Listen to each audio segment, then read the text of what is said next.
Grande Prêmio da Hungria, dobradinha da McLaren, primeira vitória do australiano Oscar Piastri, mas que merecia ser um pouquinho diferente. Confusão entre Max Verstappen e Lewis Hamilton, Max Verstappen mais furioso do que nunca com a sua própria equipe e muitas outras trapalhadas que aconteceram no GP. Começa agora a sua análise do GP da Hungria.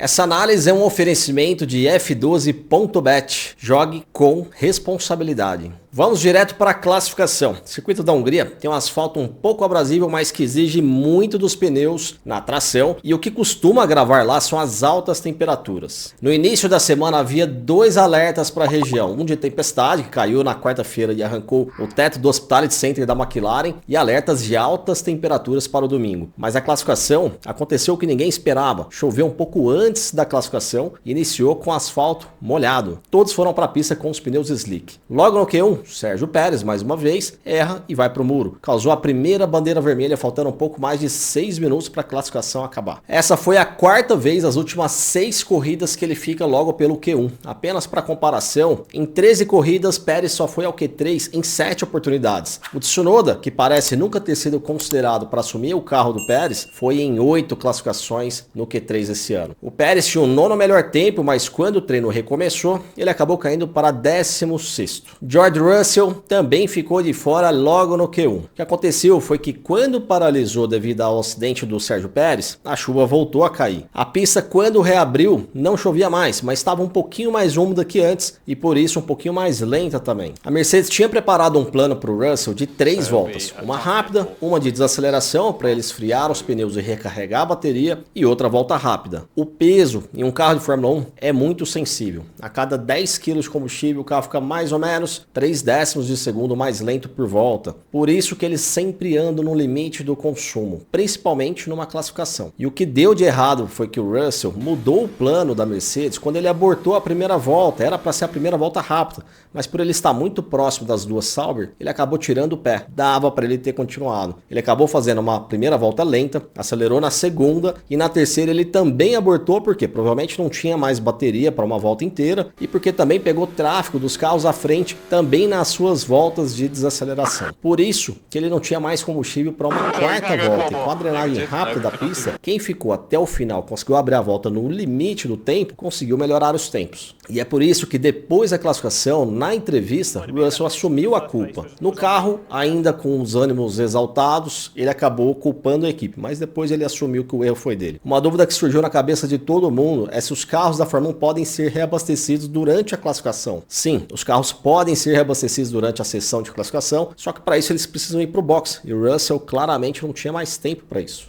No Q2 foi muito apertado. Hamilton não foi eliminado por 10 milésimos apenas. Q3, na primeira tentativa de Max Verstappen, ele faz sua volta rápida e olha como ele tira imediatamente do traçado da frente do Norris para não dar o vácuo para ele. Não adiantou nada. Norris fez o melhor tempo. Faltando um pouquinho mais de 2 minutos para acabar a classificação, o Tsunoda bateu forte, uma batida com mais de 60 Gs informada pela equipe depois e provocou mais uma bandeira vermelha. Enquanto ficou parado, choveu mais uma vez e quando reabriu apenas o Daniel Ricciardo melhorou seu tempo. Pole de Lando Norris com Piastri em segundo e uma dobradinha da McLaren que não acontecia desde o GP do Brasil de 2012. Corrida. A maioria dos pilotos optaram pelos pneus médios, como no ano passado. Uma corrida de 2 paradas, previsão da Pirelli, e foi confirmado na corrida, e com alto desgaste de pneus. Na largada, mesmo do lado sujo da pista, Piastri conseguiu tracionar muito bem, o suficiente para se posicionar ao lado de dentro do Lando Norris. O problema de Norris aqui foi que o Verstappen também conseguiu tracionar bem, pegou o vácuo dele e, para variar, conseguiu frear mais tarde que todo mundo, conseguiu se colocar por fora na primeira curva. Norris ficou encaixotado entre os dois e, para não bater, o Verstappen foi para fora da pista. Piastri pulou para primeiro, Max assumiu a segunda posição por fora da pista. E aí começou uma chuva de reclamações do Norris no rádio para a própria equipe, tentando pressionar a FIA. Todo mundo encarou como se ele estivesse chorando muito no rádio, mas é normal. Ele insiste no rádio para o engenheiro dele, mas na verdade ele está tentando mandar um recado para a FIA. A FIA escuta os rádios. É normal os pilotos pressionarem a FIA utilizando seus próprios engenheiros, mandando aquele recado. Na volta 4, a equipe recomendou o Verstappen a deixar o Norris passar para evitar a punição, e ali caberia uma interpretação de que o Max só foi por fora por não ter mais espaço para tentar evitar o acidente. Porém, como a posição era do Norris e o Max que estava por fora, eu acho que o Max fez sim certo de ter devolvido a posição, porque a chance da punição para ele seria grande e o prejuízo seria maior. Os poucos pilotos que largaram de pneus macios começaram a parar na volta 7. E eu quero chamar a atenção para um detalhe da Red Bull. O Verstappen estava forte pressionando o Norris até a volta 7. E a partir dali, quando os pneus começaram a se desgastar, o rendimento dele caiu e muito em relação à McLaren. E esse era o ponto forte da Red Bull, que sempre abriu uma larga distância a partir da 7ª volta em diante. E agora parece que inverteu o jogo. Dos primeiros, o Hamilton foi o primeiro a parar na volta 16 para conseguir o undercut no Verstappen. Na Hungria, em geral, pistas com alto desgaste de pneus, o undercut é muito forte, principalmente na Hungria, que é muito difícil a ultrapassagem. Para ter uma ideia da diferença do tempo do Hamilton, a volta antes dele parar e a volta depois dele parar, a diferença foi de 1,2 segundos. Verstappen só parou na volta 21, um undercut fácil para o Hamilton, e numa pista que é difícil ultrapassar, valeu muito. O Max só foi conseguir aproximar do Hamilton na volta 35, mas não conseguiu fazer a ultrapassagem mesmo tendo um pneu mais novo e estando mais rápido. As duas McLaren seguiram com um ritmo muito forte na frente, Piastri liderando as duas e muito consistente. Por ter sido o primeiro a parar antes, o Hamilton precisava parar mais cedo todo mundo de novo. Mais uma vez, ele parou na volta 40 antes de todos e aqui ele iniciou a bagunça da McLaren. O Hamilton estava a 9,9 segundos do Norris quando ele parou, mas o undercut, como eu disse, é muito poderoso na Hungria. Ele estava a 32,2 segundos atrás do líder Piastri. O Piastri, que ainda ia fazer a sua parada, tinha 1,8 segundos de vantagem para o Lando Norris, que era o segundo colocado. Na primeira volta após a parada, Hamilton foi 1,5 segundos mais rápido que o Norris. Na volta 45, Hamilton já estava a apenas 27 segundos para o Piastri, que tinha 2 segundos de vantagem para o Norris. Ele tirou 5,5 segundos em 5 voltas. Mas mesmo assim precisaria de pelo menos umas 4 voltas a mais para o Hamilton conseguir um undercut em cima do Lando Norris, levando em consideração que o pit stop da McLaren fosse perfeito. Levando em conta a possibilidade de dar algo errado no pit stop, na parada, e não arriscar perder a dobradinha que até essa altura a McLaren tinha garantido, ela resolveu antecipar a parada do Norris. Quando o Norris voltou, ele estava 4,6 segundos de vantagem para o Hamilton, não mais aqueles 9,9 de antes. Piastri só foi parar na volta que estava prevista, a volta inclusive da previsão da Pirelli, na 47, o suficiente para o Norris conseguir um undercut em cima do Piastri, e aí iniciou toda a discussão no rádio. A McLaren avisa o Norris que o Piastri parou e que o time gostaria de restabelecer as posições assim que ele voltar. Norris não responde. Okay, Lando, Oscar has just pitted. He will likely come out just behind you. We'd like to re-establish the order at your convenience.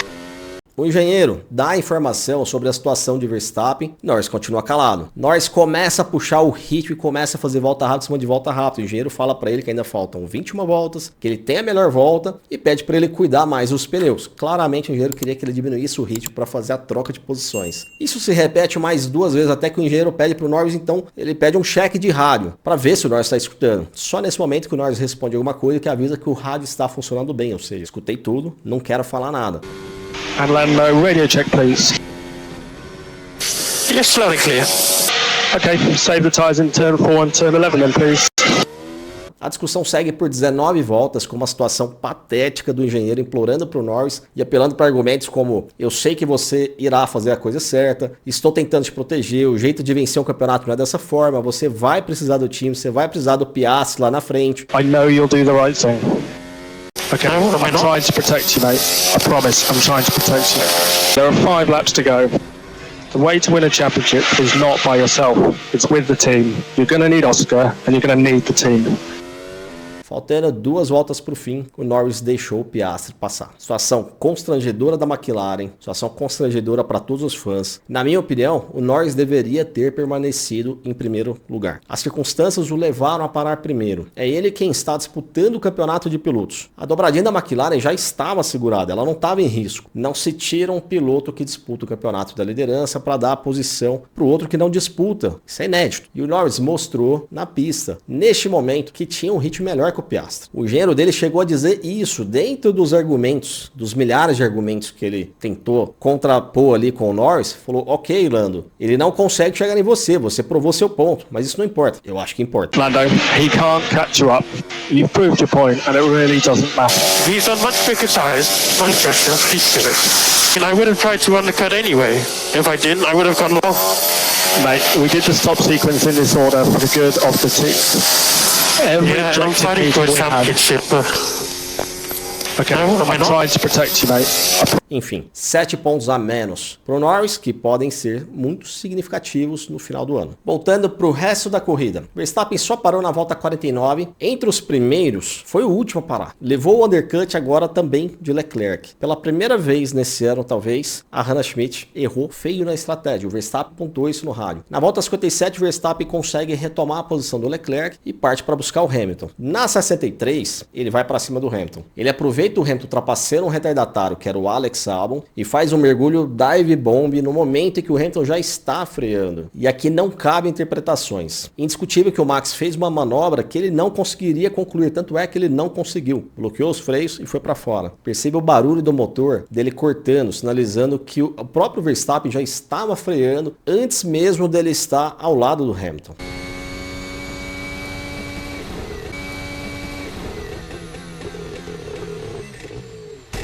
Se o Max tivesse feito esse movimento antes da freada, pode até ser que o Hamilton poderia perceber ele vindo e esperar um pouco mais para fechar a curva. De qualquer forma, ele só esperaria o Max passar reto e ele sairia na frente sem problemas, porque o Max não conseguiu fazer a curva. Mas depois de iniciar a freada, você não consegue mais olhar o retrovisor, você está com os olhos fixos no ápice da curva. O Verstappen ainda deu muita sorte de conseguir seguir, perdeu a posição para o Leclerc, mas conseguiu salvar ainda um 5º lugar. Sorte campeão, fenômeno na habilidade. Piastri conquistou sua primeira vitória em corrida oficial. Ele já havia vencido numa sprint, mas que não vale para as estatísticas. Um fenômeno australiano que venceria a qualquer momento, mais cedo ou mais tarde, e não precisava que fosse dessa forma, como se ele não tivesse mérito. Com um anticlímax ainda tremendo no final. Quando desceu do carro, o Norris foi até o carro dele e o cumprimentou. Mas no pódio, o Lando virou de costas para ele e foi festejar com os outros. Alguns episódios curiosos que aconteceram no final de semana. Primeiro, Fernando Alonso. Estava muito irritado com a FIA logo depois da classificação. O motivo? Porque na bandeira vermelha do Tsunoda, os comissários mandaram ele e o Stroll irem para o parque fechado, onde já estava posicionado um carro de Fórmula 1, que era o carro da Apex, a equipe do Brad Pitt do filme. Os comissários que estavam ali se confundiram com o carro das gravações e pensaram que havia terminado a classificação. E o Alonso achou que a classificação ia acabar 2 minutos antes, em bandeira vermelha, foi descendo do carro pensando que estava tudo terminado, até que o comissário foi até ele, avisou do erro e mandou ele voltar para o carro. A equipe teve que ir até ele para ajudar a se prender no carro, religar para ele poder voltar para o box. Alonso ficou possesso. Outro fato que me chamou a atenção foi como o Verstappen estava fora da sua tranquilidade normal nesse final de semana. Na classificação, na sua última tentativa do Q3, ele errou um pouco na saída da última curva e bateu com a mão forte no volante quando percebeu que provavelmente tinha perdido a pole por causa desse erro próprio. Na corrida, uma chuva de rádios ácidos contra a equipe. No pós-corrida, nas entrevistas, ele também não estava nada amigável. Chegou a falar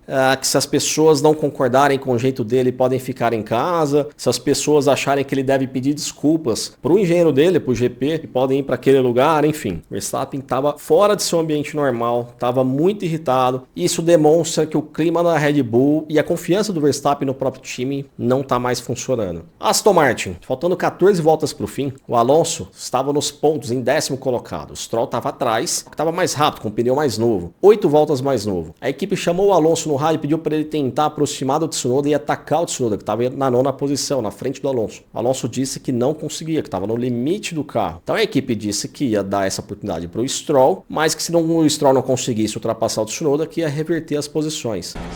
We've got one more lap to close up on Tsunoda, but if not, we're going to give Lance a chance. A equipe avisou o Stroll da estratégia e avisou para ele que se não desse certo, para ele devolver a posição para o Alonso. So, 5 to go. Everything we can to get Tsunoda now. Otherwise, we'll swap back at the end of the race. Alonso deixou o Stroll passar.